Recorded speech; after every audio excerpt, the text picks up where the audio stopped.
Alrighty, hello YouTube. Not certain if tried to hang on this bike for a second. Hopefully that'll end up being the thumbnail. What I have next to me is I really shouldn't be starting a project right now, considering I have spring. It's gonna get real crazy around here. I'm a one-man show because, of course, like everybody else, I can't find good help. All I can find is bottom of the barrel. But that means I have to triple my efforts and do the right thing and get this place going, and then hopefully attract good talent and build a proper team. But I'll discuss that in another video later. Come on, boys. Always got to have a shot of the dogs in the video. And there's our big bear Thor. All right. So this is not a start. It's actually kind of a restart to a project. In fact, let's go over to that one first. What I was building, and the reason this project came up is because I acquired this engine off of eBay, and it was locked up and needed a new clutch, needed a bunch of other little things. But this is a 3-speed ATV engine based on a Honda Passport engine design. Now, what are you doing? Yeah, I know, you're wiggling. You brought me a ball. Daddy's doing a video. You're not helping. This is, no, you do not. Okay. That'll keep him away for like 3 seconds. Not even. There he is again. In any case, I wanted to build a sidecar rig for picking up this, that, or whatever else. And what I came up with was this. It's, I believe, a 2007 frame from a Chinese moped. The engine, of course, is Chinese. The wheels are off. And front fork is off 65 Honda Super Cub. And floorboards here, those guys right there, those are off a Honda Goldwing, and then everything else was kind of hand-built, including the exhaust and whatnot. But the biggest problem with it, with the sidecar on it, the forces that are hitting the rear wheel, basically putting, as in turning to the right, putting a lot of force on this rear wheel and bending the swing arm. So the wheel ended up kind of cocking itself, that way. So I was able to straighten out the swing arm, but realized that that sheet metal build is not strong enough. Need to go with something slightly heavier. So I've been on the lookout, hopefully to find a different chassis to take that motor out. I'll put a 125 automatic, a leaf on, definitely. 125, what's the word I'm looking for? 5-speed semi-automatic, where all you have to do is shift, like these other motors. And there's a gentleman, he's getting up there in age with the floorboards on it and still wanting to ride. I think that'll be a perfect bike for him. He just wants to ride around locally and enjoy motorcycling, into his twilight years, and good on him for that, because I'll do the same thing. Either get something light and small, or I'll add an extra wheel, sidecar or a trike. Well, that brings us to this guy right here. This is a 1974 XL 100. This is a Chinese knockoff gas tank that's supposed to fit, I believe, a CB 150.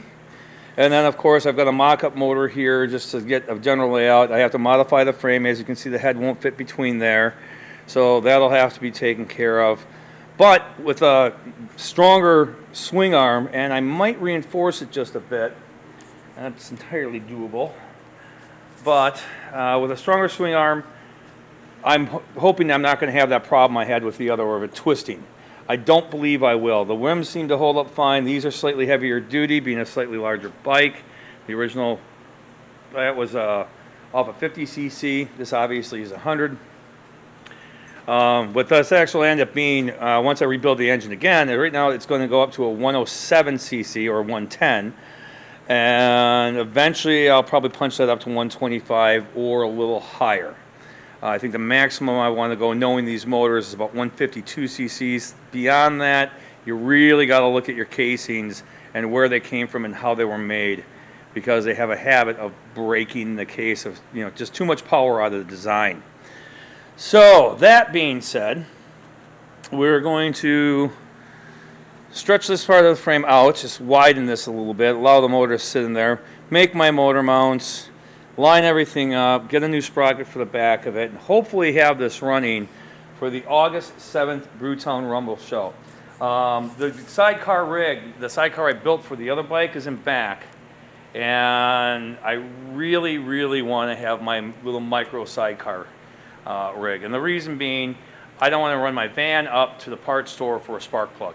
I don't want to run up, and I could take a motorcycle or scooter for that, but if I need to pick up larger parts, and exhaust system, or we need something small to run across town with, both enjoying the ride and, getting some riding time in, because I don't get any. And it's always somebody else's bike I get to do that on. But, and then also, just something unique and fun and something else that I built. The goal with this one is have it nice and clean and pretty and ready to go for the Bruton Rumble, which is August 7th, apparently in the Deer District outside the Pfizer Forum. I'm hoping to have a few other things there, but we'll see what I can get built between now and then on top of my customer workload, which is something I am desperately behind on and need to get caught up. I got to buckle down and get back to work and get my head out of my ass. That being said, I'm going to do exactly that. Like the video, share it, comment. Tell me if you think I'm a doofus or a genius. I mean, I know it's somewhere in between, or idiot savant, as I like to say. So is it emphasis on the idiot or emphasis on the savant? But yeah, throwing some comments out there. I will start looking at comments more often and try to respond to them more often. And I will not take, as I think I've stated this before, but I'm not going to be in the habit of taking videos, or not videos down, but comments down because somebody says something that's not flattering, I'd rather hear criticism than compliments, because even if it's wrong criticism, then I can just ignore it. Or if there's something to that criticism, I know where I can see where I need to make adjustments. And I wish more people would live that way. Take your compliments where you can. I mean, I'm not saying you shouldn't, but yeah, comment anyway. All right, I'm rambling on here, and I'm sorry about that. It's been a weird week again. And I don't want to get into that. All right, well, so have a great day, boys and girls. And Dr. Robert is going to get back to work and hopefully pull his head out of his keister. So bye-bye now.